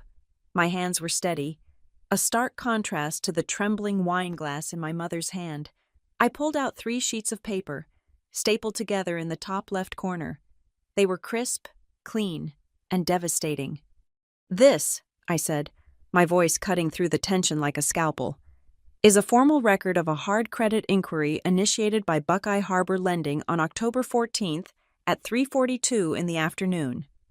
I placed the paper in the center of the table, turning it so my mother and sister could read the text. And this, I pointed to the second line, is the IP address from which the application was submitted. I had my security team trace it. It matches the residential IP address of this house, 1242 Maple Ridge Drive. Kelsey made a noise that sounded like a strangled cat. She reached out as if to grab the paper, but I placed my hand firmly over it. I wouldn't, I warned her. This is a copy. The original is currently attached to a sworn affidavit of identity theft that I filed with the credit bureaus and my attorney. The word attorney hit the table with the force of a physical blow. Attorney, Darlene whispered, her face draining of the last remnants of color. Juliana, you got a lawyer involved against your family. I got a lawyer involved to protect my identity, I corrected her coldly. I didn't know who was trying to steal from me. I just knew someone was. I locked my credit files. I placed a fraud alert on my social security number. That means if anyone tries to use my name to open a credit card, a loan, or even a utility bill, the police are notified immediately. I looked at Kelsey. She was shaking now, her eyes darting around the room, looking for an exit that didn't exist. It was a mistake, Kelsey squeaked, her voice an octave higher than normal. I told Mom it was a bad idea. I mean, I didn't mean to. We were just testing the system. We didn't actually sign anything. You submitted the application, Kelsey, I said. That is the crime. Attempted wire fraud. Attempted identity theft. Do you know what the penalty is for that in Ohio? It isn't a slap on the wrist. It is prison time. Prison, Darlene shrieked. She stood up, knocking her chair backward. You would send your sister to prison over a credit score. Have you lost your mind? I haven't lost anything, I said, standing up to meet her eye level. But you are about to lose everything if you don't stop lying to me right now. The room was spinning in chaos. My aunts and uncles were staring at their plates, terrified to breathe. The illusion of the perfect Walker family had not just cracked. It had shattered into 1,000 jagged pieces. Then came the twist that none of us saw coming. My father, Mark, stood up. Dad had been a piece of furniture in our lives for as long as I could remember. He was the wallet, the driver, the silent observer who drank his beer and let Darlene run the show. But tonight, he looked different. He looked old, and he looked furious. Sit down, Darlene, he said. His voice wasn't loud, but it was heavy. It was the voice of a man who had been carrying a load for 40 years and had finally decided to drop it. Mark, tell her, Darlene pleaded, grabbing his arm. Tell Juliana she is being hysterical. I said sit down, Dad repeated, shaking her arm off. He looked at me, and for the first time in my life, I saw respect in his eyes. Not love, necessarily, but respect. I knew, Dad said. You knew what? I asked. I knew something was wrong, he said, looking at Kelsey with profound disappointment. For months, the mail has been disappearing, bank statements, credit card offers. I thought the post office was losing them. But last week, I found a stack of them in the trunk of Kelsey's car when I was moving it to get the mower out, Kelsey gasped, covering her mouth with her hand. They were unopened past due notices, Dad continued, his voice trembling slightly. For cards I didn't know we had, for loans I didn't sign for, he turned to Darlene. You told me you withdrew that $10,000 for a medical procedure, he said. You told me you had a scare. I was worried sick about you. I stayed up nights praying you were okay, and you gave it to her. He pointed a shaking finger at Kelsey. You gave my retirement to buy patio furniture. I was trying to help, Darlene sobbed. She is our daughter. She was going to lose the house. She can't afford the house, Dad roared. It was the first time I had ever heard him yell. She never could. We have been lighting money on fire to keep her warm. Darlene, and now she is trying to steal from Juliana, from the only one of us who actually has her head on straight. I didn't steal, Kelsey screamed. I was going to pay it back. I am an influencer. I have potential. You have debt, Kelsey, I said. stepping into the silence left by my father's outburst. You don't have potential. You have a delusion. I looked at the three of them, my mother, weeping in her chair, my sister, defiant and terrified, my father, broken and waking up too late. Here is what is going to happen, I said. I felt like a judge passing a sentence. I am not going to press charges today. I am not going to call the police and have you arrested in front of the neighbors. Darlene let out a sob of relief. Oh, thank God. Thank you. Juliana, I knew you were a good girl. I'm not doing it for you, I cut her off. I'm doing it because I don't want to spend the next year of my life testifying in court. I have a business to run. I have a lake house to enjoy. I don't have time for this. I picked up the envelope and the affidavit. However, I continued, this file stays open. My credit remains frozen. If I see one single inquiry, one single unauthorized charge, one piece of mail that looks suspicious, I will file the report, and I will not hesitate to name both of you as co-conspirators. We won't, Dad said. I'll make sure of it. And there are consequences, I said, looking at Kelsey. You can't afford this house. Kelsey, the gig is up. You need to sell it before the bank takes it. And Mom, you need to stop enabling her. If you touch Dad's retirement fund again, that is elder abuse, and I will report that too. You are ruining my life, Kelsey wailed. You are jealous because I bought a house and you didn't. You are trying to humiliate me. I didn't ruin your life, I said calmly. I just turned on the lights. The mess was already there. Juliana, please, Mom wept. It's Christmas. Can't we just eat and pretend? No, I said. That's what we've done for 29 years. We pretended Kelsey was the star. We pretended I was the failure. We pretended you were a good mother. The room went dead silent. I'm done pretending, I said. I have a real life now, a real home, and in my home, we don't steal from each other. I turned to Tara, who was watching me with a look of fierce pride. Are you ready? I asked her. I've been ready for an hour, Tara said, grabbing her purse. I walked to the door. I didn't look back at the table. I didn't look at the relatives who were gaping at me. I walked past the beige walls, past the fake garland, past the live, laugh, love sign that hung crookedly in the hallway, at the front door. Darlene caught up to me. She grabbed my arm. Her eyes were desperate, wild. Juliana, you can't just leave, she hissed. What will I tell people? What will I tell the family? Tell them the truth, I said. Or lie? I really don't care anymore. You have changed, she said, accusingly. You used to be so sweet, so quiet. Now you are cold. I looked at her. I looked at the woman who had taught me that my worth was conditional, who had tried to harvest my credit score like a crop. I'm not cold, Mom, I said gently. I'm just settled. But you're not settled here, she cried. You're not settled with us. Exactly, I smiled. It was the first genuine smile I had given her in years. I settled down. Mom, I just didn't settle down in the story you wrote for me. I wrote my own. I opened the door and walked out into the cold night air. The wind bit at my cheeks, but it felt cleansing. I got into my car. Tara jumped in the passenger seat, and we drove away. I didn't look in the rearview mirror. The aftermath was swift and silent.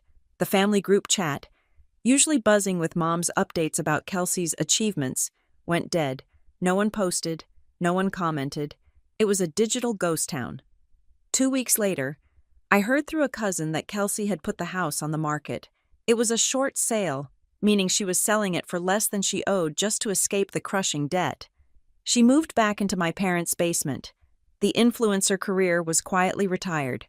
My father took control of the finances. He put Darlene on a strict allowance. It wasn't a happy ending for them, but it was a necessary one. They were finally living in reality, however grim it was. 1 month later, on a Tuesday evening, my phone rang. It was Mom. I stared at the screen. I knew why she was calling. The dust had settled. The bills were coming due, and she was going to try just one more time to see if the old button still worked. She would ask for a small loan. She would say it was for Dad. She would cry. I let it ring. I watched the name flash on the screen until it went to voicemail. Then, I blocked the number. I wasn't being cruel. I was maintaining the perimeter. I walked out onto the deck of my home.